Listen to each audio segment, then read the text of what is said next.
People typically call the police when they need us. And if we can be there to help someone out of a bad spot, then that's what it's all about. That's why I'm here, to kind of check on you and make sure you're okay. Do you mind just stepping out here so we can talk just a little bit?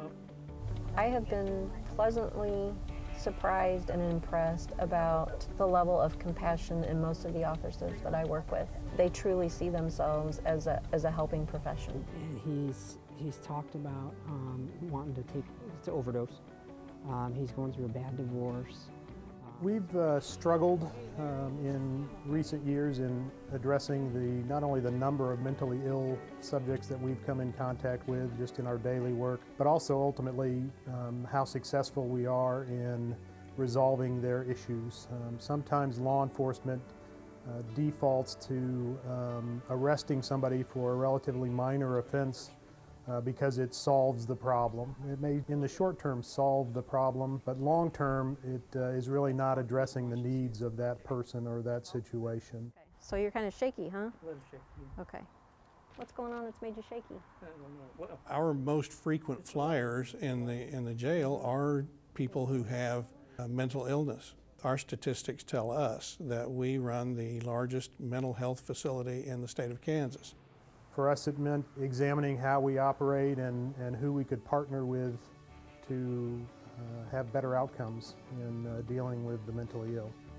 Well, the actual position itself is called the mental health co-responder. I am not a police officer. They refer to me as a civilian. I am a master's level clinical social worker. So I am employed by Johnson County Mental Health, despite the fact that my office is in the police station, and I spend all my time with the officers.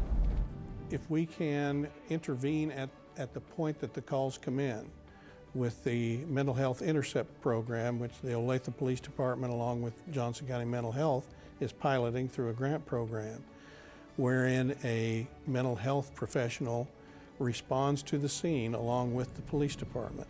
It is our hope that we can divert a certain percentage of people from ever coming into the jail. You know, I was kind of skeptical at first. You know, how is this person going to react with our call load? Is she going to be able to handle it? Okay. Is there anybody else home? No, he said there wasn't. They had to learn to trust me. They were joking with me that, oh, you know, as much as we wanted this position, we were like, oh, hopefully they're not just going to hand out hugs and Kleenexes. I think one of the biggest pieces of the co-responder program is making that connection where there's normally a disconnect. They're starting to realize that I just carry a lot of information in my head that makes their job a lot easier and actually more efficient in the long run. It's crisis intervention at its core, and we're trying to get people help instantly when we get there and then continue to follow up with them after that initial contact. This is the perfect crossover between law enforcement and mental health, being able to get those people the help they need. You set up an appointment? Yeah, I set up an appointment for him to see someone tomorrow. Okay. With a mental health professional there at the scene, taking in the environment and being able to ask and work through some of the nuances of the situation, we believe it ultimately offers for not only a better assessment, but long-term a better solution to the issues. I really wanted with some help because of the difficult time he's going through. So, to be kind of in the heat of a moment when people are really at risk. I mean, there's been probably a handful of nights where I came home from work and I'm thinking, I think we might have saved a life tonight. And